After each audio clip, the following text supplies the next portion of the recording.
So I'm in my polytunnel.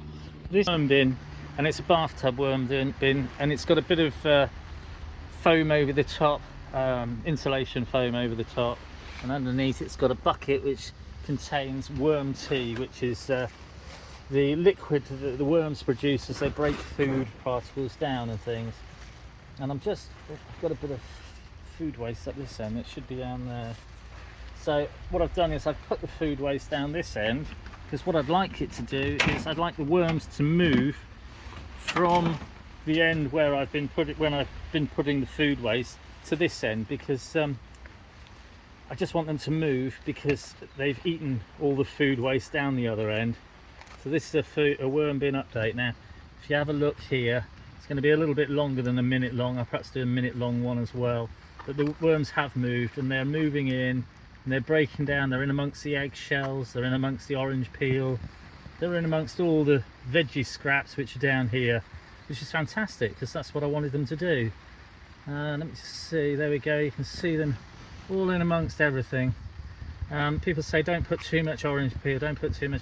Doesn't matter, put everything in. Anything that's a food scrap, vegetable scrap or fruit scraps, put it in your worm bin. They will eat them. Look, see, look all those worms there. What are they on? They're on something. They're on a banana peel, and they're loving it. Absolutely delicious, they're saying. Oh, yum.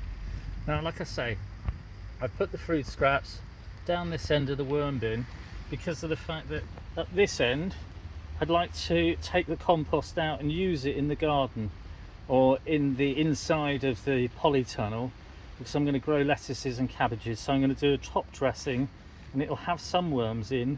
It'll do a top dressing of compost inside the polytunnel. I'm just going to cover up all this vegetable matter. There's some garlic greens there from when we had the barbecue at the weekend. There's some bits of mushroom, there's all sorts of things, but I want to keep it in there, and I want to cover it back up. I'm going to cover it with some of this duckweed as well, and I'm going to cover it up with the compost because I don't want the animals to get in. Rats, mice. Got a problem with voles in the polytunnel. They come in and they eat everything. And then the thing that's over the top of all of this, these are dead strawberry leaves. So again, just going to cover them over with that, and it'll stop them from it stops the moisture coming out of the worm bin. You can use leaves, you can use wood chip, you can use all sorts of things. This is my worm bin. This is the lid. There we go, close the lid on it. Animals can get in. I need to put a mesh top on it really, but I just thought I'd do a quick worm bin update. Hope everyone's well.